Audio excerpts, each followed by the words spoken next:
السلام عليكم واهلا بيكم، يا رب تكونوا بخير وفي احسن حال. معاكم رغدة شعيب وفيديو جديد ويوم جديد. اللهم صل وسلم وبارك على سيدنا محمد وعلى اله وصحبه وسلم. اللي انتوا شايفينه ده مقتطفات ان شاء الله من فيديو النهارده. وبمناسبة الأحداث اللي حاصلة، من كل قلبي بقول يا رب انصر الفلسطينيين، يا رب حرر فلسطين، يا رب يا رب كن حليفهم يا رب العالمين.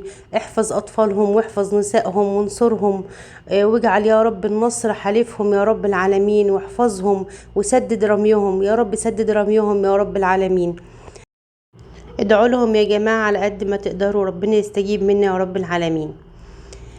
طبعا زي ما انتم شايفين دلوقتي تقريبا الساعة 7:30. نزلت بقى مع زوجي نوصل بنتي المدرسة، وصلناها خلاص الحمد لله. هنا الحصة الأولى بتبتدي 7، يعني تقريبا بننزل 6:30. وبعد كده هنوصل ابني الحضانة، وقلت ياخدكم كده جولة صباحية في الشوارع بالشكل ده، وبعد كده ان شاء الله نرجع البيت نشوف ورانا ايه.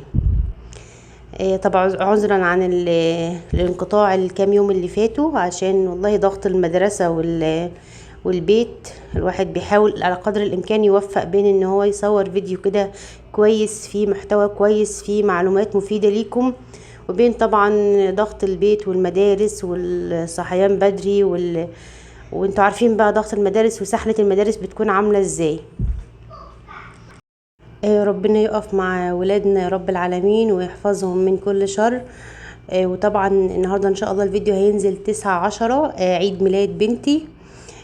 قولوا لها بقى في الكومنتات كل سنة وهي طيبة، وربنا يديها العمر والصحة والعافية ويحفظها يا رب، ويحفظ ولادنا من كل شر ومن كل حسد ومن كل حاجة وحشة يا رب العالمين. ويوفقهم في دراستهم، ويبارك لنا فيهم يا رب، يا رب يبارك لنا فيهم يا رب، واحفظهم من كل شر.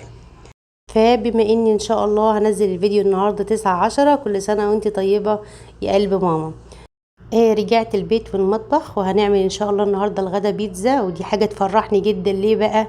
علشان هياخدوا معاهم تاني يوم في اللانش بوكس، لان هما بيحبوها جدا، بألف هنا وشفا. فبرتاح يوم كده من اللانش بوكس. طبعا اي عجينه في العالم يا جماعه دقيق وميه وخميره، اي عجينه في العالم. هنزود مع المية لبن، هنعزز طعم العجينة. هنحط معلقة كبيرة سكر، هنسهل ان الخميرة تختمر بسرعة، وكمان العجينة يبقى طعمها حلو. هنزود شوية ملح سنة، وكمان بيخلي العجينة طعمه حلو. بعد كده زيت زيتون، زعتر، اي توابل بتحبيها برضو ده بيعزز طعم العجينة. فبكل بساطة اي عجينة في العالم دقيق ومية وخميرة، وفي بعض الحاجات ما بنضيفش خميرة. تمام. فانا هنا عندي 4 كوبايات من الدقيق. طبعا انا عملت لكم البيتزا كتير جدا في القناة، بس هنعيد تاني بكل التفاصيل اللي ما شافش الفيديوهات اللي قبل كده، وبكل الاسرار كمان. عليهم 4 كوبايات دقيق، عليهم رشة ملح. تمام. ومعلقه كبيره مش مليانه من الخميره الفوريه، ومعلقه كبيره سكر. ما تزودوش الخميره الفوريه، احنا في الصيف كده فالعجينه بتختمر بسرعه وبتختمر. كل ما تختمر براحتها بتديني طعم احلى في العجينه، ما تكونش حادقه كده. حطيت هنا معلقه كوبايه كبيره من اللبن، والكوبايه التانية فيها ميه، هنزل بيها واحده واحده. تمام. يبقى 4 كوبايات دقيق، عليهم معلقه كبيره سكر، معلقه كبيره مش مليانه خميره فوريه، ورشه ملح. ونزلنا بكوبايه لبن كامله، كوبايه لبن حليب كامله، وكوبايه الميه بنزل بيها واحده واحده لغايه ما العجينه تلم معايا بالشكل ده. اهو مفيش اسهل من كده. عايزه تحط شويه زيت كان بيها، عايزه تحطي زعتر، يا سلام. اللي يعني المتاح وموجود في مطبخك. هتفضلي تعجني لغايه ما العجينه تلم معاكي. اهم حاجه تكون طريه بس ما بتلزقش. بص انا بوريكم، بضغط عليها بايدي وبطلع ايدي بتطلع نظيفه. دي عجينه البيتزا المظبوطه. هنسيبها بقى تختمر ونيجي للحشوه. انا دايما بحشي البيتزا بتاعتي بالفراخ، لان الولاد بيحبوها بالفراخ. انتي تقدري تستبدلي الفراخ بلحمه مفرومه، مكعبات لحمه، سجق ان شاء الله، حتى شويه لانشون، وبتعمليها بنفس الطريقه دي. البصل اللي انا بحطه في البيتزا بعصجه مع الفراخ، عشان يعني يدبل شويه ويكون طعمه حلو ومقبول مع الولاد، ويختفي كده مع الخلطه اللي انا او الحشوه بتاعه البيتزا، فيكون طعمه حلو. هجيب الصينيه بتاعتي واحط شويه زيت او سمنه او زبده زي ما تحبي، وتنزلي بقى ايه بالفراخ واحده واحده. انا مش عايزه الفراخ تنزل ميتها، لا انا عايزه الفراخ تاخد الصدمه بتاعتها وتحتفظ بالعصاره، وفي نفس الوقت تتشوح تاخد لون حلو. تمام. زي ما قلت لكم اي حشوه تعملوها بالطريقه دي، سواء لحمه مفرومه، مكعبات لحمه، اي كميه عندك هتخلي البيتزا زي الفل يعني. هنا رشه فلفل اسود، واقلب برضو في الفراخ، ما ضفتش اي اضافات عليها لسه لغايه ما تبتدي تاخد لون. سجق بقى، سوسيس، لانشون، من غير حتى اي لحوم خالص تمشي.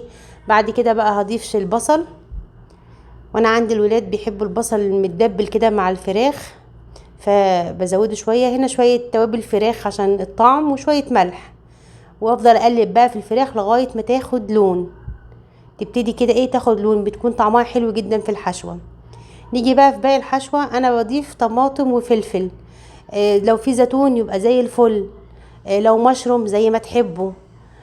بس يعني دي يعني بكل بساطه البيتزا. وهجيب الفلفل، طبعا غسلت الخضار كويس وهقطعه التقطيعه اللي تعجبك. وبعد كده هقطع الطماطم كمان. عندك ورق ريحان، يعني كلها اجتهادات واضافات للي يحب. بس طبعا كل واحد معود ولاده على طعم معين، ما بحبش العب فيه عشان الولاد ياكلوها، لان هم بيحبوها بالطريقه دي. انا عندي فلفل وطماطم اهو، والعجينه اللهم بارك. بصوا اختمرت ازاي اهو. هبتدي بقى ايه هوريكم بقى اسهل فرد للبيتزا، يعني مفيش اسهل من كده، هتشوفوا معايا. هجيب صينيه وادهنها زيت كده كويس، وابتدي اقطع البيتزا. انا مثلا هنا هعمل 4 صواني في صينيه كبيره، واصغر اصغر اصغر هقطع كده بايه، بالنظر كده وبالتعود، كل قطعه على حسب حجم الصينيه. ادي الكبيره والاصغر منها، وهكذا لغايه ما اخلص كل الاحجام. واسيبهم في الصينيه شويه يرتاحوا. كل ما تقطعي العجينه وتسيبيها ترتاح، الفرد بيكون ما بتحسيش بيه اصلا، ما بتبذليش مجهود في الفرد. تمام ان شاء الله. تمام. بصوا يعني هقول لكم كل الاسرار، يعني انا بعمل البيتزا يعني بسهوله جدا الحمد لله رب العالمين. هدهن الصواني بتاعتي، ولو عندك رشه بقسماط تمام، هتخلي البيتزا مقرمشه من تحت وما تلزقش منك ابدا. ولو دهنت زيت كويس برضو كده مش هتلزق منك باذن الله. بعد ما سيبنا العجينه، بعد ما كورناها ترتاح شويه، هبتدي بقى اجيب كل قطعه واجيب الصينيه بتاعتها، وابتدي افرد على الصينيه بالزيت بالشكل ده. اخر مره كنا فيها بيتزا شفتهم بيفردوها على البقسماط، بيحطوا تحت العجينه كده بقسماط ويفردوا. بس البقسماط كان زياده قوي في العجينه من تحت، فكان بصراحه طعمه وحش قوي. لكن الزيت هنا بيخليها مقرمشه وزي الفل في الفرن. اهو بفرد كل قطعه بحجم الصينيه بتاعتها، واروح حطها في الصينيه. وبعد ما برجعهم الصواني برضو بسيبهم يرتاحوا. ليه بسيبهم يرتاحوا تاني؟ علشان الفرد يكون سهل جدا، مش هتحسي بيه. لكن لو العجينه كل ما تقطعي تفردي على طول، هتحسي انك انت بتفردي في بلاستيك. كل ما تفرديها هتلاقيها لمت معاكي. اهو انا سبتهم في الصواني يرتاحوا شويه، وبعد كده هبتدي ايه افرد فيهم واحده واحده. طيب انا فردت فيهم بقدر الامكان، وحسيت ان هما لا لسه ما ملوش الصواني، هيملوها ما تقلقوش. هقول لكم على كل الاسرار بتاعه البيتزا. طبعا دي انا حسيت ان هي ايه مش سميكه قوي، دي سميكه. هقول لكم بقى اللي تحسيها رقيقه تعملي فيها ايه، واللي تحسيها ايه سميكه هتعملي فيها ايه. بعد ما فردتهم كلهم اهو بالشكل ده. بصوا اللي مش سميكه مش لازم نخرمها بزياده، لان هي ايه خلاص يعني مش هتتنفخ قوي في الفرن. لكن لو العجينه عندك في الصينيه، بصوا كل حاجه ليها حل. اللي حسيتيها ان هي سميكه شويه هتخرميها بزياده اهو بالشكل ده، عشان ما تتنفخش معاكي وتلاقي انك انت العجينه تضاعفت والحشوه اختفت، ويعني هيكون الموضوع صعب. اهو دي رقيقه شويه، او يعني مش سميكه، فخرمتها تخريمات بسيطه. بص انا ما بعملش صلصه بيتزا، يعني زمان كنت بعمل صلصه بيتزا ومش حاسه في فرق. بدهن الصواني بتاعتي يا اما كاتشب صلصه طماطم او كاتشب اللي متاح. فالمره دي انا بدهن صلصه طماطم. صلصه طماطم عاديه خالص، وتفرديها كده على العجينه ودمتم، بتديكي اللون الحلو والطعم الحلو. ولا تفضلي تسبكي. يعني انا عامله لكم فيديو زمان على القناه، عامله لكم طبعا تسبيكه البيتزا الاصليه. بس والله كله شغال، وكله طعمه حلو وزي الفل.